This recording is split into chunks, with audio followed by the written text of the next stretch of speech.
A Fórmula 1 está há 5 semanas sem correr. 5 semanas Bahrein cancelado, Leda cancelado.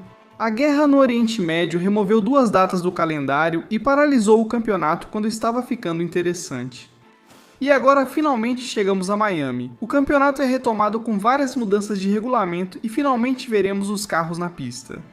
Tudo perfeito, mas acontece que há 90% de chance de chuva no domingo. E não é qualquer chuva, é uma tempestade elétrica. E se essas tempestades forem tão fortes quanto estão prevendo, o Grande Prêmio de Miami pode nem acontecer. E isso não é um boato nem exagero meu, é o regulamento da FIA. E neste vídeo eu vou te explicar exatamente porque o clima na Flórida pode voltar a colocar o Campeonato Mundial de Fórmula 1 em pausa. Fica até o final, pois vou te explicar o que isso significa para o campeonato. Porque há uma equipe e um piloto em especial para quem essas 5 semanas de pausa foram ruins, e pode piorar se a corrida deste fim de semana for cancelada. Como é possível que a chuva cancele um grande prêmio? A Fórmula 1 corre na chuva o tempo todo. Pneus de chuva, safety car e bandeira vermelha se a situação sair do controle. No entanto, existem 2 condições que não são negociáveis. E em Miami as 2 estão em risco. A primeira não é uma regra da FIA. O protocolo de segurança elétrica americano exige interromper qualquer evento ao ar livre se for detectado um raio dentro de um raio de 13 km. Não importa se é um jogo de futebol americano, um show ou um grande prêmio de Fórmula 1.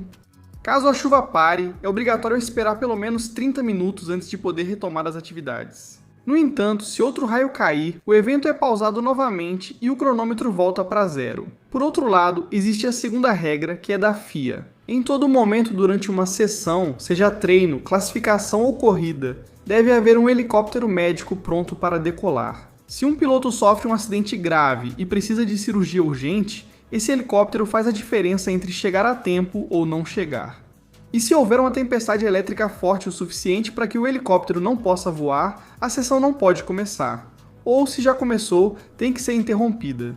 Então, temos 2 motivos diferentes para cancelar a corrida. E os 2 ativados pelo mesmo motivo: a previsão de chuva no domingo. Além disso, a regra do helicóptero não foi inventada aleatoriamente. Ela tem nome e sobrenome, data e uma dor muito específica por trás. 5 de outubro de 2024, Grande Prêmio do Japão em Suzuka. Havia muita chuva, visibilidade zero e condições terríveis. Jules Bianchi perdeu o controle do seu carro e bateu em um guindaste de recuperação que estava na pista. O impacto foi catastrófico. Naquele momento, o helicóptero médico não pôde operar devido às condições climáticas adversas que já vinham complicando a corrida desde o início.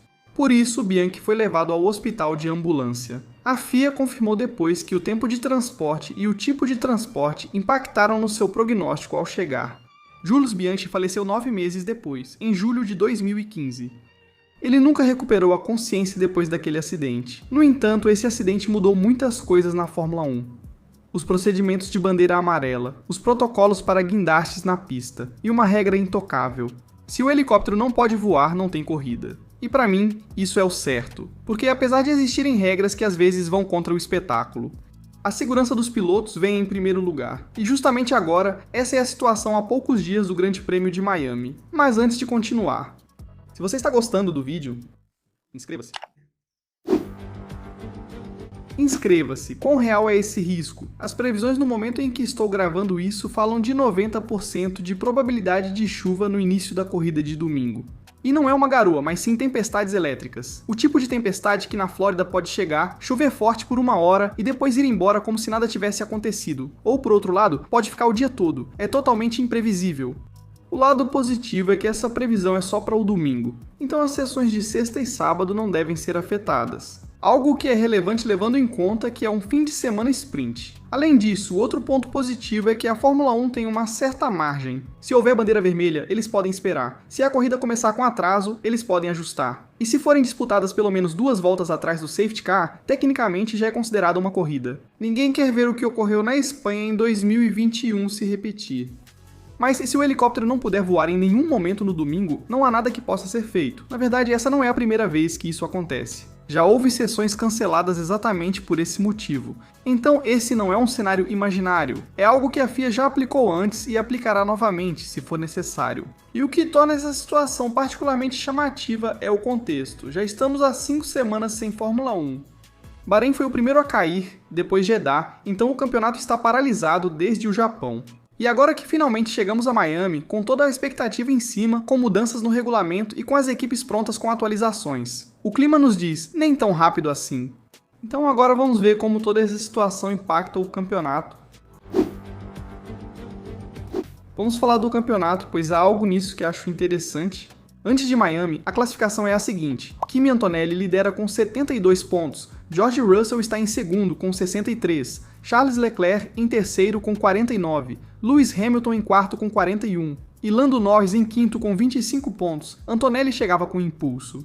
2 vitórias consecutivas, China e Japão. Um piloto de apenas 19 anos conduzindo este campeonato de uma maneira que ninguém esperava. Mas esse impulso foi interrompido com as 5 semanas de pausa, e se tem algo que qualquer esportista sabe, é que o embalo é importante. O ritmo mental, a confiança com o carro, a comunicação com a equipe, tudo isso tem uma inércia que pode ser perdida, como já vimos em outros casos. No entanto, há algo mais importante. A Mercedes chegou ao início da temporada com o melhor carro do grid. Eles dominaram na Austrália, China e Japão. As 2 corridas canceladas, Bahrein e Jeddah, eram oportunidades ideais para a Mercedes aumentar sua vantagem sobre as outras equipes, não apenas onde era a favorita. E ao mesmo tempo, Ferrari e McLaren tiveram mais 5 semanas para poder desenvolver o carro. Mais 5 semanas no simulador, no túnel de vento e preparando melhorias e atualizações para Miami. Así que el parón que parecía perjudicar a todos. Que mudança de regulamento da FIA.